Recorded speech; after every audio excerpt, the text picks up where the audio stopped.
9औं अधिवेशनमा नेकपा एमाले संसदीय दल कसरी प्रस्तुत हुन्छ, सबैको चासोको विषय भएको अनुभूति मैले पनि गरिरहेको छु। 8औं अधिवेशनमा हामीले केही विषयहरू उठाएका थियौँ। ती विषयहरू जिम्मेवारीपूर्वक हामीले अगाडि बढाएको एउटा अवस्था थियो। त्यसलाई पनि सभा समक्ष मार्फत त्यति बेला पनि सभामुखको पहल कदमी र प्रयत्नका आधारबाट आयोजना गरिएका दलका सर्वदलीय बैठकहरूमा पनि हामीले छलफल गर्दै आएका विषय थियो। कार्यान्वयनमा आफ्ना बाध्यता भए पनि छलफलमा विषयमा सहभागी यो कर्णाली प्रदेश अन्तर्गत रहेका दलहरूका नेताहरूका बीचमा खास विमतिको विषय थिएन, तर कार्यान्वयन हुन सकेन। आज हामी 9औं अधिवेशनमा आइपुगेका छौँ।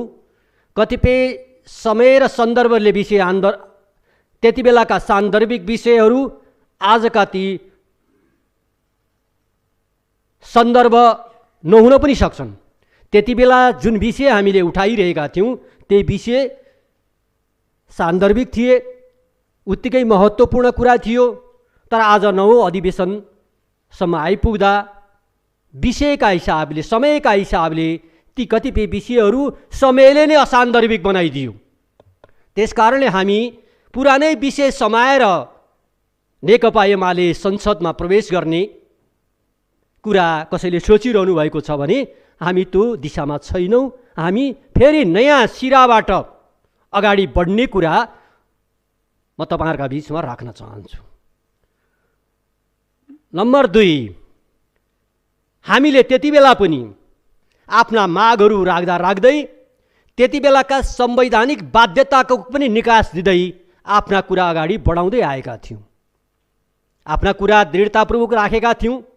तर संवैधानिक बाध्यताहरू जो यो सभाभित्र हामीले बदल्न सकिँदैन थियो, त्यो नेकपा एमालेलाई राम्रोसँग जानकार थियो।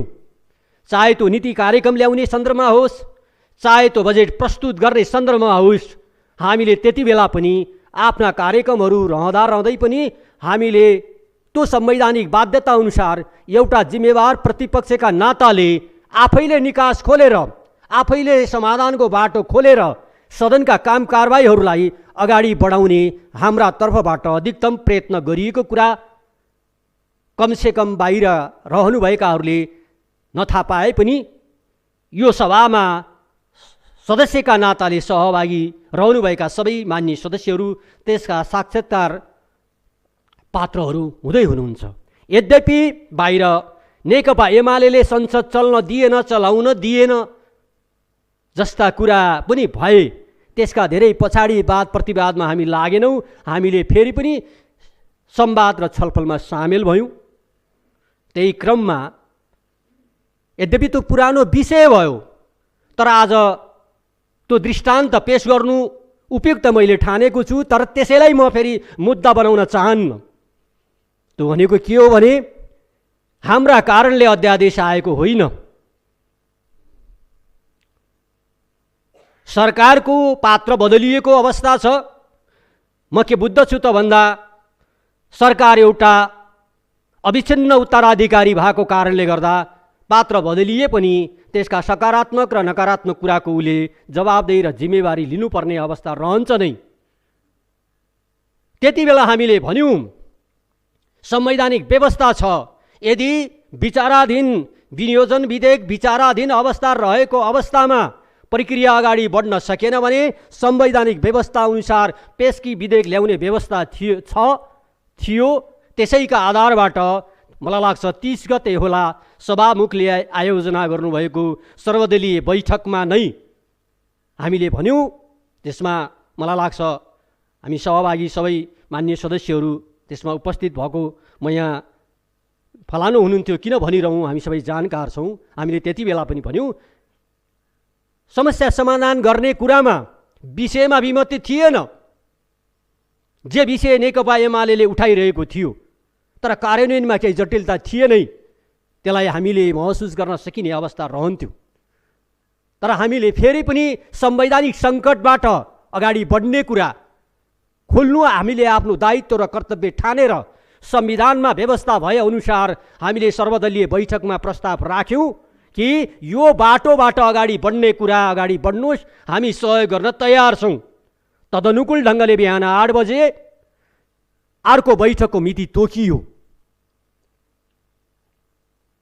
कतिपय सर्वदलीय बैठकमा सामेल भएको नेताहरूलाई आशंका रहेछ नेकपा एमाले भोलि के पो गरिदिने हो। बेलुका पनि मलाई भन्नुभयो साँच्चै त्यही बाटो हिँड्ने हो। मैले भने विश्वास छैन भने प्रयोग गरी हेर्नुहोस्। तर बिहान 8 बजे आइपुग्दा संसदको बैठक समाप्त भएको अवस्था देखा पर्यो। त्यसकारणले अध्यादेश ल्याउने संवैधानिक सरकारको व्यवस्था छ, त्यसप्रति मेरो कुनै टिप्पणी छैन। तर हाम्रा कारणले त्यो बाटो हिँडेको होइन। सरकार स्वयं त्यो बाटो हिँडेर नै अगाडि बढ्ने उसले आफूलाई उपयुक्त कुरा ठाने होला, त्यसकारणले सरकार त्यो बाटो हिँड्यो। तर तथ्य जे हो त्यही भनिदिँदा हुन्थ्यो भन्ने मात्रै मेरो कुरा हो। के भन्नुहुन्छ, लोकले कसरी मूल्याङ्कन गर्छन् त्यो तपसिलको विषय हो। त्यसकारणले म फेरि पनि विनम्रतापूर्वक भन्न चाहन्छु, अध्यादेशको बाटो नेकपा एमाले संसदीय दलको प्रतिपक्षको भूमिका र अडान र अडचनका कारणले होइन, स्वयं त्यति बेलाको सरकारले रोजेको बाटो। आज हामी नवौं अधिवेशनमा आइसक्दा फेरि यो बैठकलाई कसरी सौहार्द र प्रभावकारी ढङ्गले अगाडि बढाउने होला भन्ने हिसाबले सभामुखजीको पहलमा केही छलफल कुराकानीहरू सकारात्मक ढङ्गले घनीभूत ढङ्गले भइरहेका छन्। तर म अनुरोध गर्न चाहन्छु, विमतिका बीचमा पनि अविश्वास सिर्जना गर्ने होइन, विश्वास सिर्जना गर्ने गरी अगाडि बढ्न सक्दा विमतिका बावजुद पनि सँगै जान सकिन्छ। विषयमा सबै मिल्ने, छलफलमा सबै टुङ्गो गर्ने, तर व्यवहारमा नमिल्ने तरिकाले सँगसँगै हुँदाखेरि पनि बेमेलको परिस्थिति निर्माण हुन्छ। आज हामीलाई केही प्रश्नहरू सभामुख मार्फत सरकारको हामी गम्भीरतापूर्वक ध्यान आकर्षण गराउन चाहन्छौँ। त्यसमा सरकार कसरी प्रस्तुत हुन्छ त्यसमा हाम्रो भूमिका निर्भर रहन्छ।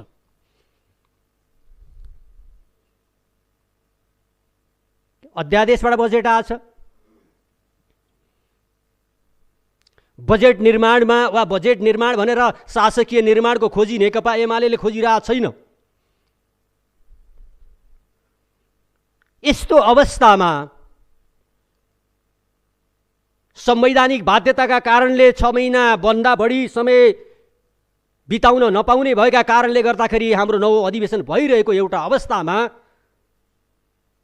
8औं अधिवेशन र 9औं अधिवेशनको बीचमा रहिरहेको ग्यापलाई सम्बन्ध जोड्ने, प्रतिपक्षसँग सम्बन्ध जोड्ने सरकारको छ नीति के योजना? हामी विरोधका निम्ति विरोध गर्ने कुरा छैन। हामी पुरानै विषय समाएर दृष्टिकोण बनाउने कुरा पनि छैन। यद्यपि उठाउँ भने धेरै विषयहरू छन्, राजनीतिक रूपले उठाउनु पर्ने धेरै विषयहरू छन्। तर फेरि पनि म भन्न चाहन्छु, जिम्मेवारी बोधका साथ कर्णाली प्रदेशका सबै खाले मतदातालाई का अगाडि जिम्मेवारीपूर्वक भन्न चाहन्छौँ कि कर्णाली प्रदेश सभाभित्र नेकपा एमाले उठाउने मुद्दा के हुन् हेरिरहेका छन्। हामी राजनीतिक प्रतिशोधका हिसाबले विषय उठाउने पक्षमा छैनौँ, यद्यपि उठाउनु पर्ने विषय छन्। स्मरण मात्रै गरौँ, जति बेला हामी नेकपा एउटै पार्टीमा थियौँ त्यति बेलाको सम्माननीय प्रधानमन्त्री केपी शर्मा ओलीले 40%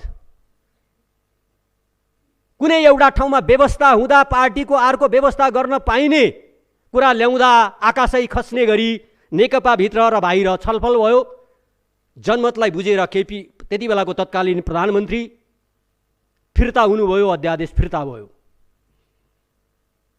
तर समय गुज्दै जाँदा आकाश पातल झार्ने गरी सामेल भएका नेकपा भित्र र बाहिरका नेताहरू अरू कुनै उद्देश्य होइन, नेकपा एमालेलाई कमजोर बनाउने हिसाबले 20% को मान्यता राखेर अध्यादेश आएर त्यसले देशैभरि प्रभाव पार्दा कर्णाली प्रदेशलाई पनि प्रभाव पारेकै अवस्था छ। त्यो आंशिक कुरा हो, केही समयको कुरा हो, किनकि जनता र राजनीतिक पार्टी वा नेकपा एमाले आवधिक निर्वाचनमा विश्वास गर्छ। आज एउटा निर्वाचनमा जनताको मत प्राप्त गरेकाहरूले धोकाधडी गर्न सक्छन्, कोही कतै जान सक्छन्, जनमतलाई घात गर्न सक्छन्, पार्टीलाई घात गर्न सक्छन्, तर फेरि एउटा लोकतान्त्रिक पार्टी आवधिक निर्वाचनमा जानै पर्ने हुन्छ। हिजोसम्म एउटा परिस्थिति थियो हाम्रो देशमा,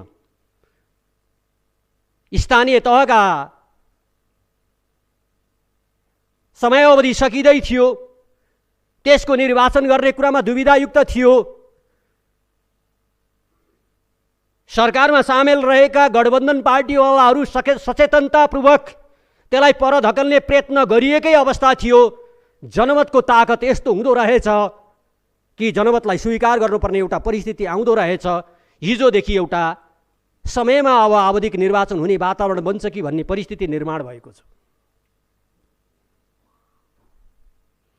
लोकतन्त्रमा हार्न जित हुन सक्छ, तर एक्लै चुनावको सामना गर्न सक्ने मानसिकता बोकेको पार्टीका रूपमा देखा परेको छ नेकपा एमाले। पार्टी त अरू पनि हुनुहुन्छ, अरू पनि छन्, तर एक्लै चुनाव, यसकारणले कि नेकपा एमाले लोकतन्त्रप्रति विश्वास गर्छ, आवधिक निर्वाचनप्रति विश्वास गर्छ। कसले कहिले चुनाव गर्दा जित्छ कि हार्छ त्यो तपसिलको विषय हो। फेरि पनि म अनुरोध गर्न चाहन्छु, यसलाई कुनै मान प्रतिष्ठाको विषय नबनाइकन स्थानीय निकाय एक दिन पनि खाली नहुने, स्थानीय तह एक दिन पनि खाली नहुने, संविधानको जुन मूल्य र मान्यता छ त्यस अनुसारको चुनाव गराउने कुरामा हामी सबै राजनीतिक पार्टीका साथीहरू लागौँ। चुनावमा कसले हार्ला कसले जित्ला त्यो तपसिलको विषय हो, तर हामीले प्राप्त गरेको लोकतन्त्र रहिरहनेछ। हामीले प्राप्त गरेको लोकतन्त्रले एउटा आधारशिला पकडिरहनेछ। यस आधारबाट दृष्टिकोण बनाउनु पर्ने हुन्छ। हिजो यो कसले गर्न खोजेको थियो, कसले गर्न खोजेको थिएन, त्यो तपसिलको विषय हो। यस आधारबाट धारणा बनाउनु पर्ने कुरा म राख्न चाहन्छु। यसो हुँदा हामी आज सरकारको तर्फबाट खोजिरहेका छौँ के गर्नुहुन्छ, नम्बर 1। नम्बर 2, सबै बजेट बनाउँदा सबै बजेट अधिवेशनमा चर्चा भएको विषय हो अबन्डाको शीर्षक र त्यसको वितरण। अबन्डा शीर्षक र त्यसको वितरण। अहिलेसम्म त्यो अबन्डा राख्नका निम्ति अर्थ मन्त्रालय र मुख्यमन्त्रीको प्रतिस्पर्धा हुने गरी हामीले यस बजेट अधिवेशनमा छलफल चलाउँदै आएको अवस्था हो।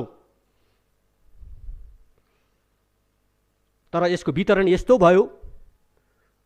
हुन त हामी प्रतिपक्षमा छौँ, गर्नेमा अरू नै साथीहरू हुनुहुन्छ, तर लोकले हेर्दा हामीलाई पनि हेर्दो रहेछ। सबैलाई निर्लज्ज हुने गरी त्यसको रकम विनियोजन गरिएको अवस्था छ।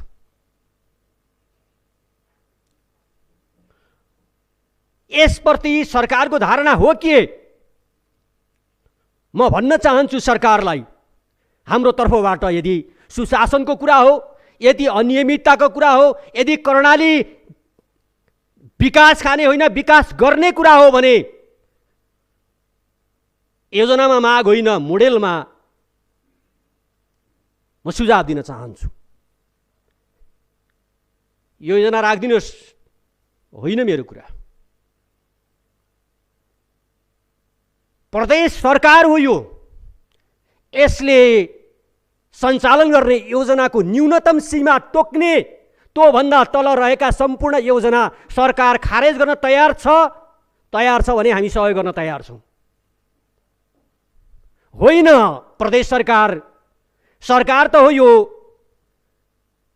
2 लाख 3 लाख 4 लाख गरी वितरण गर्ने योजनाको सूचीको प्रतिनिधि पात्र भएर सदनमा प्रस्तुत भयो भने त्यसलाई समर्थन गर्न नेकपा एमाले सक्दैन, यसकारणले कि त्यसले कर्णालीको विकास हुँदैन। म तपाईहरुसँग अनुरोध र आग्रह गर्न चाहन्छु, टुक्रे योजनाहरू जति छन् छलफल गरौँ, एउटा मर्यादा भोलिका लागि पनि कायम हुने गरी, त्यो मर्यादामा अडिने गरी तपसिलका योजनाहरू खारेज गर्न सरकार तयार छ, हामी सहयोग गर्न तयार छौँ।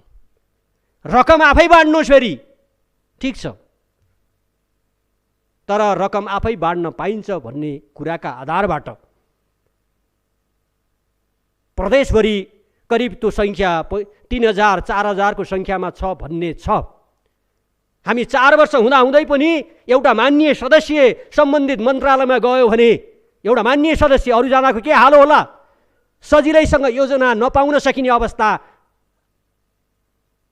तितो अनुभूति गर्नुभएको माननीय सदस्यहरू हाम्रो दलको बैठकमा प्रकट हुन्छ। मैले सर्वदलीय बैठकमा एउटा माग पनि राखेँ माननीय मुख्यमन्त्रीज्यूलाई, माननीय मुख्यमन्त्रीज्यू 16 गते बैठक हुँदैछ, हामीलाई सिङ्गो सबै मन्त्रालयका विनियोजन भएका योजनाको सूची चाहियो त माननीय सदस्यहरूलाई, कहाँ अनुनय विनय गर्दै जाने? मलाई लाग्छ एउटा माननीय सदस्यको त्यो नैसर्गिक अधिकारको कुरा हो, एउटा सामान्य जनताको अधिकारको कुरा हो। पत्रकार साथीहरू जानुभयो भने सूचनाको हकको निवेदन दर्ता गर्नु भएन भने सूचनै नपाउने परिस्थितिबाट गुज्रिएको अवस्थामा हामी छौँ। त्यसकारणले म सरकारसँग यस सम्बन्धी नीति के हो, सोच के हो, त्यसका आधारबाट हाम्रो भूमिका तय हुने कुरा राख्न चाहन्छु। तेस्रो कुरा, दुईटा कार्यक्रमको म कार्यक्रमको विरोधी होइन, वा नेकपा एमाले विरोधी होइन। मुख्यमन्त्री रोजगार कार्यक्रम, पूर्वाधार विशेष कार्यक्रम, तर अचम्म लाग्छ मलाई, मान्छेले एउटा लिखत, व्यक्तिगत लिखत बदल्ला त, स्मरण बदल्दा त समय लाग्छ, तर हाम्रा कार्यविधिको सङ्ख्या हेर्ने हो भने छिनछिनमा कार्यविधि बदल्ने तरिकाबाट जुन चलिरहेको छ, यसले के राम्रो प्रभाव पारिरहेछ मेरो सम्पर्क छैन। राज्यको स्थायी संरचना हुने कर्मचारी साथीहरूको के फिलिङ छ थाहा छैन, किनभने खोज्नु जरुरी ठान्दिनँ म, किनभने म एउटा राजनीतिक क्षेत्रबाट प्रतिनिधित्व गर्ने भए हुनाले अर्को कुनै राजनीतिक क्षेत्रबाट प्रतिनिधित्व गरेको साथीको कमजोरीका रूपमा त्यो उहाँहरूसँग प्रस्तुत हुनुपर्ने मैले आवश्यकता ठान्दिनँ। तर म के ठान्दैछु त भन्दा, कार्यविधि नियम कानुन हुँदा त एकजना योभन्दा अगाडिका एउटा पूर्व मन्त्रीले भन्नुहुन्थ्यो हिन्दाबाटै कार्यविधि चेन्ज गरिदिने कुरा हो भन्नुहुन्थ्यो उहाँ।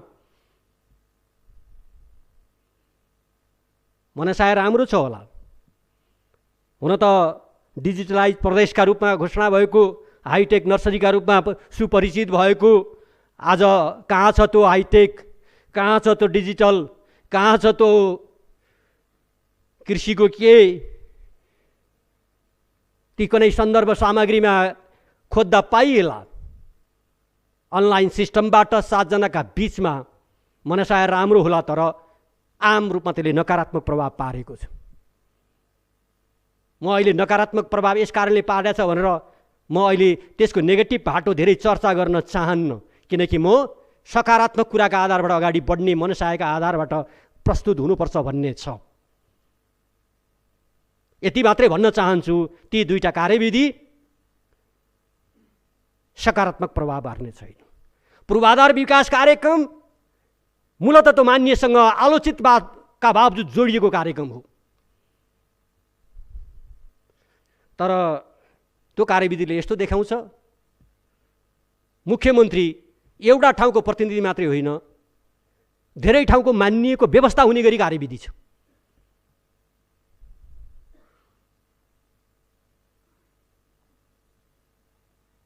राम्रो कुरा लागिरह होला ल्याउनेलाई त, तर अहिले यो सभामा 35 जना मान्य सदस्य हुनुहुन्छ। जहाँ मान्य सदस्यहरूको प्रतिनिधित्व छैन, त्यहाँ कसरी विकास गर्ने होला त्यो सरकारले ध्यान दिने विषय हो, ख्याल गर्ने विषय हो, तर आफै मान्य बनेर कार्यविधि बनाउने तरिकालाई राम्रो मान्न सकिँदैन।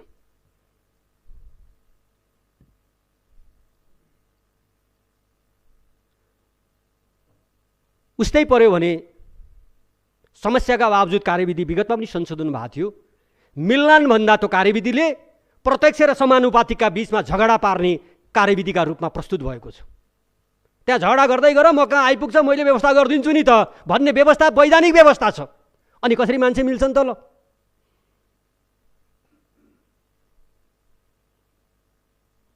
मुख्यमन्त्री रोजगार कार्यक्रममा न जनप्रतिनिधि प्रदेश सभाका मान्छे सामेल छन्, न स्थानीय निकायका सामेल छन्। स्थानीय निकायहरूको छिटपुट रूपमा भेट्दा तितो प्रतिक्रिया पाउँछु मैले छिटपुट रूपमा, किनभने सबैसँग भेट्ने कुरा पनि भएन। मैले भेट्दा मेरै पार्टीसँग सम्बन्धित कुरा हुने कुरा होला, उनले अलि बढाएर नै भन्ने कुरा होलान्, त म हेक्का राख्दछु। त्यस कारणले त्यस्तै अरू कतिपय कार्यविधिहरू पनि छन्। मैले अहिले चर्चा चलाएको 2टा कार्यविधि हो, त्यो आधारबाट अगाडि बढ्नुपर्ने हुन्छ। सरकारलाई यति हेक्का छैन बजेट बनाउँदा, सामान्यतया त्यो बजेट बनाउँदा हेक्का हुनुपर्ने कुरा हो। सरकारी दायित्व सिर्जना भए जतिको रकम बजेट प्रस्तुत हुँदा उल्लेख भएको हुनुपर्ने हो, यो न्यूनतम कुरा हो। के नथाहा पाएको मन्त्रालयका सचिव हुनुहुन्छ? मलाई त्यस्तो लाग्दैन, तर कागज नथाहा पाए जस्तो देखियो। यो त न्यूनतम दायित्व हो, यो कसले अस्वीकार गर्छ? गत सालको दायित्व सिर्जना गर्ने चाहे जुन शीर्षकबाट होस्, दायित्व सिर्जना भएका रकमहरू नयाँ बजेटमा प्रस्तुत हुँदा उल्लेख हुनुपर्ने त्यो न्यूनतम कुरा हो, तर बजेट हेर्दा त्यस्तो देखिँदैन। आफूले सिर्जना हुन भइसकेपछि नयाँ बजेटमा नयाँ शीर्षकमा यो दायित्व पनि त्यहीबाट बेहोर्ने गरी कतिपय व्यवस्था र कार्यविधिमा नियम बनाएको अवस्था देखिन्छ। त्यसकारणले यी विषयमा के हो त? जे छ ठिक छ, होइन यो साझा विषय बनाउन सकिन्छ भने साझा विषय बनाऊ, अगाडि बढौँ। होइन जे छ सरकारले ल्याएको ठिक छ भन्नुभयो भने त्यति बेला मात्रै हाम्रो धारणा अगाडि बढाउँला। अहिले यस र नोको वा नतिजाको पूर्व अनुमान गरेर म धारणा व्यक्त गर्ने पक्षमा छैन, किनकि सरकार आफैमा जवाबदेही र जिम्मेवार हुन्छ भन्ने कुरा अविश्वासका बावजुद पनि विश्वास गर्दै हामी छलफलमा भाग लिइरहेका छौँ। नम्बर 4 कुरा, पहिलो वर्षदेखि हामीले छुट्याइएका महत्त्वपूर्ण योजनाहरू 3 करोड, 4 करोड, 5 करोड, 2 करोड, 1 करोड खर्च भएका होलान् विभिन्न जिल्लाहरूमा। आज ती योजनाहरू भग्नावशेषको अवस्थामा छन्। एउटा जनप्रतिनिधिले एकचोटि योजना सामेल भएपछि सम्पन्न नहुँदासम्म त्यो सम्बन्धित निकायले त्यो योजना छोड्दैन भन्ने विश्वास गर्दै आएको अवस्था हो भन्ने लाग्छ मलाई। यस्तो पटकै योजना बनाएर छोड्दै जान्छ भन्ने प्रचलन अन्त के छ खोज्न पाइया छैन, कर्णालीमा देखियो। हामीले चाहे जतिका विकास त गर्न सकेनौँ, तर सुरु गरेका विकासका योजनाहरूलाई भग्नावशेष बनाउने कुरा नगरौँ भन्ने हो हाम्रो कुरा। अब होइन सरकार भग्नावशेषतिर जाने हो उसको कुरा हो, तर मेरो विचारमा किन जाला र सरकार भग्नावशेषमा? उदाहरणका निम्ति म तपाईँलाई भन्न चाहन्छु, हामीले ठुलो मेहनत गरेर शहीद पार्क बनायौँ माथि। के कम्पाउन्ड वाल लाउँदैमा, तारबार लाउँदैमा शहीद पार्क कम्प्लिट भयो? हुन्छ?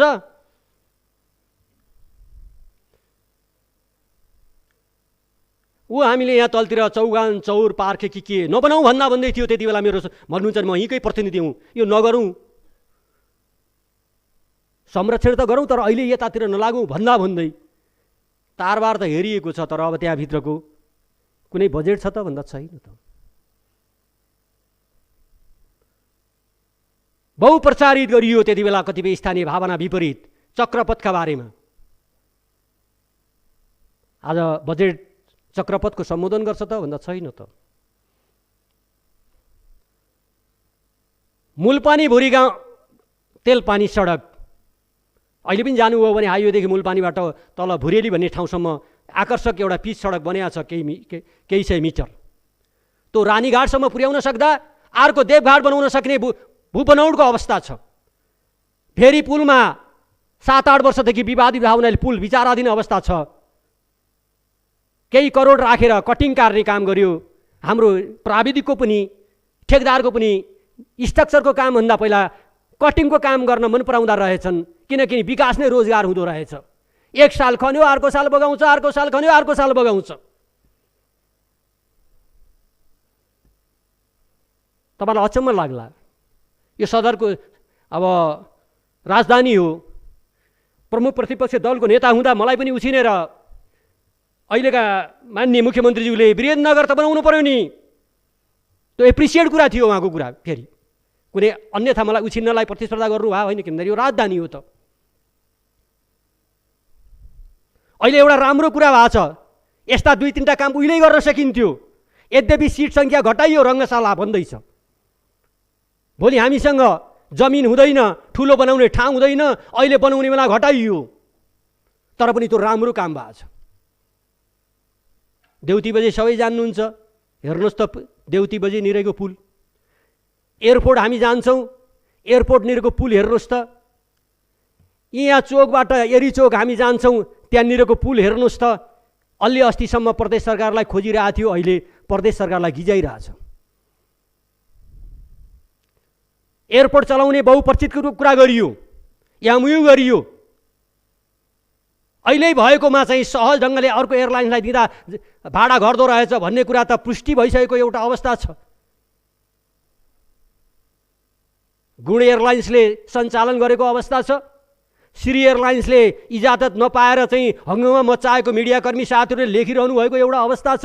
कहिलेकाहीँ धावन मार्ग विस्तार गर्नुपर्ने होला, कहिलेकाहीँ विकल्प एयरलाइन्सहरूलाई दिँदाखेरि पनि जनताले राहत र सुविधामा हवाई मार्गबाट यात्रा गर्ने व्यवस्थातिर हाम्रो ध्यान त जान सक्थ्यो नि, गर्न सकिन्छ नि त। अर्को अध्ययन नहुँदासम्म तत्काल विस्तार गर्ने ठाउँ ती नै हो। स्वाभाविकले विकास र निर्माणका कामहरू गर्दा जनसहभागी जनतालाई ठिक ढङ्गले बुझाउन सक्दा तत्काल प्रतिरोध हुन्छ नै। तर विकास ती गरेर जानुपर्छ, जनतालाई बुझाएर जानुपर्ने हुन्छ, जनताका यथोचित मागलाई सम्बोधन गर्नुपर्ने हुन्छ। अहिले 132 केबी लाइन कोलपुरबाट आउँदैछ, केही समय अगाडिसम्म छिन्चुमा अब्स्ट्याकल थियो। मैले मुख्यमन्त्रीज्यूलाई पनि भने यो काम त गर्नु पर्यो नि त। संजोगले एउटा ठाउँमा सँगसँगै प्रयत्न गर्दा अहिले त्यो सहजीकरण भएको एउटा अवस्था छ। विकास, ठुला विकास र निर्माणका आधारबाट अगाडि बढ्दा जनताको तत्काल आफ्नो चेतना अनुसार प्रतिरोध हुन सक्छ। तर समाजका र प्रदेशका अगुवा नेताहरू एकै ठाउँमा बोलेर एउटै ढङ्गले प्रस्तुत हुँदा जनताले त्यो कुरालाई मान्छन् जस्तो मलाई लाग्छ। सबै मिलेर योजना सम्पन्न गर्ने आफ्नो कार्यकालमा ठुलो कि एक्लै गएर गरे जस्तो गर्ने, केही गर्न नगर्ने कुरा रोज्ने बाटो हो। त्यसकारणले मैले तपाईँहरूलाई भने कि यो त मैले खालि सुर्खेतको राजधानी भए हुनाले दसैँ जिल्लाका महत्त्वपूर्ण योजनाहरू होलान्, ती भग्नावशेष नबनाऊ, त्यसले बजेटको निरन्तरता दिउँ, यो आधारबाट अगाडि बढौँ। चौथो कुरा, बहुवर्षीयका नाममा आगामी सरकारले काम गर्नै नपाउने गरी बजेट बनाउने कुरा, यो अहिलेको साथीहरूले, अहिलेको जिम्मेवारीमा रहेकाहरूले सोच्नै पर्ने कुरा हो। कतिसम्म गर्न पाइने त? किनभने हामी अनुदानबाट बाँच्ने ठाउँका मान्छेहरू, हामी दान दातव्यमा भन्दा हामी पुँजी निर्माणमा खर्च गर्नुपर्ने कुरा हो। तर हाम्रो ध्यान दान दातव्यतिर बढी गइरहेको छ। अन्तिममा 72 सालको बाढीबाट विस्थापित धेरै जिल्लामध्ये प्रमुख विस्थापित जिल्ला सुर्खेत हो। यो 3 लाख, 2 लाख, 5 लाखका योजना बाँड्नुको सट्टा अन्त गर्न सकिएन। ल ठिक छ, त्यो महिला प्रशिक्षण केन्द्रमा जहाँ सरकारी जग्गाभित्र सरकारकै व्यवस्थापनमा बसेका 15 देखि 13 घर परिवार छन्, निरन्तर बसिरहेछन्। स्थानीय तहको निकायसँग कहीँ प्रति ऐलानी जग्गा खोजेर अस्थायी कहीँ एउटा साँचो हस्तान्तरण गर्ने कुरा गरेको भए पनि त कमसेकम तिनले त धन्यवाद दिन्थे।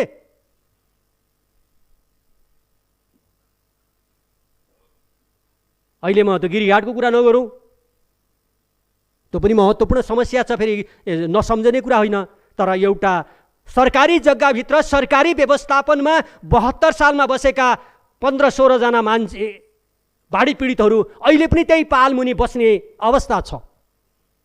तर विगतमा स्वयं यही प्रदेश सरकारले पनि बाढी पीडितका नाममा त उल्लेख्ने पैसा खर्च गर्यो नि त।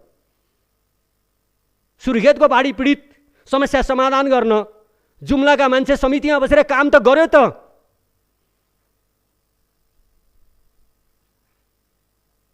त्यसकारणले फेरि पनि म भन्न चाहन्छु, प्रदेश सभाको पहिलो बैठकमा भन्ने अरू पनि मान्य सदस्यहरू हुन्थ्यो, एउटा मान्य म पनि हो।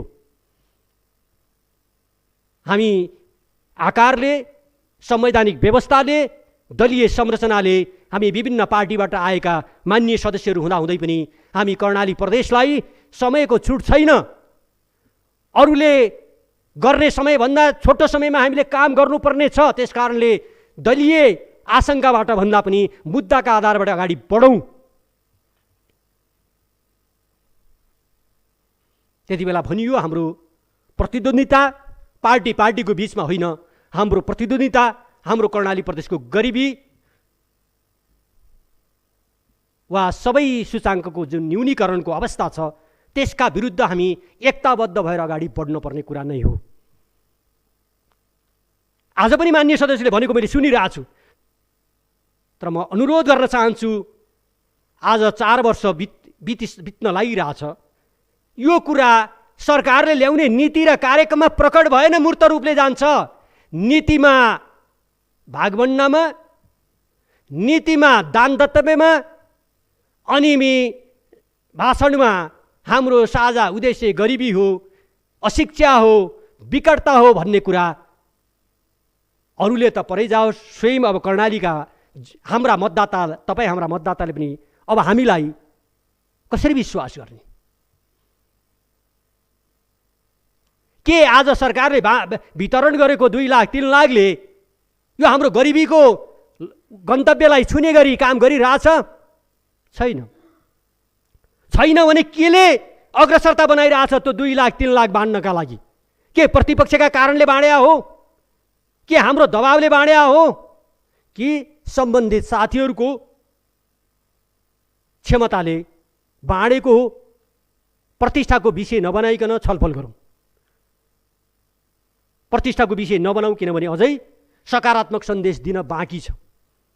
यद्यपि 1 हप्तापछि हाम्रो मुलुक चुनावमा विधिवत प्रवेश हुने प्रबल सम्भावना छ। चुनाव नभएका बेला त यो अवस्था छ, चुनावमा प्रवेश गरिसकेका बेला के होला? विगतका अनुमानका आधारबाट सजिलैसँग अनुमान गर्न सकिने स्थिति रहन सक्छ।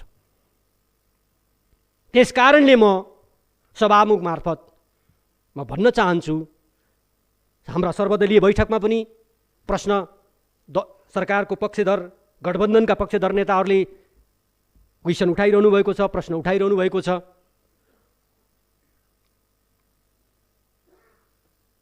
राजनीतिक घटनाक्रम तितामिठा सम्झने हो भने यो मैले बोल्न नपर्ने हो भन्नेमा थिएँ। म अहिले त्यो तितामिठा सम्झेर होइन, आफ्ना जिम्मेवारीका आधारबाट विषयहरूलाई अगाडि बढाउन खोजेको हो। यिनी कुरा गर्दा सरकारकै प्रभावकारिता बढ्ने हो। यिनी कुरामा सरकारको मेरो विश्वास छ वा अपेक्षा छ। त्यसकारणले मैले त्योभन्दा पछाडिको कुरा अहिले बोलिरहेको छैन। सरकारको पात्र बदलिनु भएको छ।